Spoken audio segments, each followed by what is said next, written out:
ఇంకా పెళ్ళనగానే ఫస్ట్ వేసేది పందిరే కదా. మా పెద్దిరెడ్డి కొబ్బరి మట్టలను తీసుకొచ్చేసాడు పందిరేయడం కోసము. ఈయన మా ఆయన వాళ్ళ అన్నయ్య, ఈయన పేరు శ్రీను, బట్ నేను పెట్టిన పేరు వచ్చేసి పెద్దిరెడ్డి. ఈయనతో పెట్టుకొని గెలవడం అన్నది అసాధ్యమైన పని, చాలా జోవియల్ గా ఉంటారు.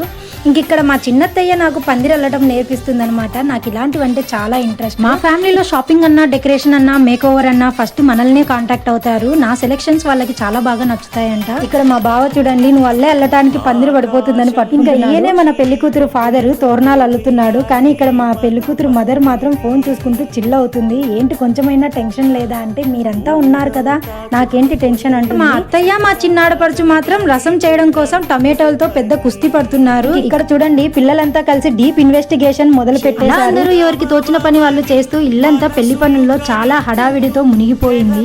ఇంట్లో ఆడవాళ్ళంతా వంట పనుల్లో బిజీగా ఉంటే మనం మాత్రం మామగారులతో కలిసి పందిరేస్తున్నాము. ఎందుకంటే మా మామయ్యలకి నేను బెస్ట్ ఫ్రెండ్ అనమాట. నా దగ్గర ఏ విషయమైనా మొహమాటం లేకుండా షేర్ చేసుకుంటారు. నేను మా మామయ్యలు చాలా ఫ్రెండ్లీగా ఉంటాం. ఫైనల్లీ మేము పందిరేయటం అయితే కంప్లీట్ అయిపోయింది. ఇంకా మా పందిరి కంప్లీట్ అయిన వెంటనే టెంట్ వేసే వాళ్ళు కూడా వచ్చేసి టెంట్ వేయడం స్టార్ట్ చేసేసారు. ఇంకా అంతలోనే మా 6 మంది మామయ్యలకున్న ఏకైక చెల్లెమ్మ ఎంట్రీ ఇచ్చేసిందనమాట. 6 మంది మామయ్యలకున్న ఏకైక చెల్లెమ్మ అంటే ఇంకా అర్థం చేసుకోండి.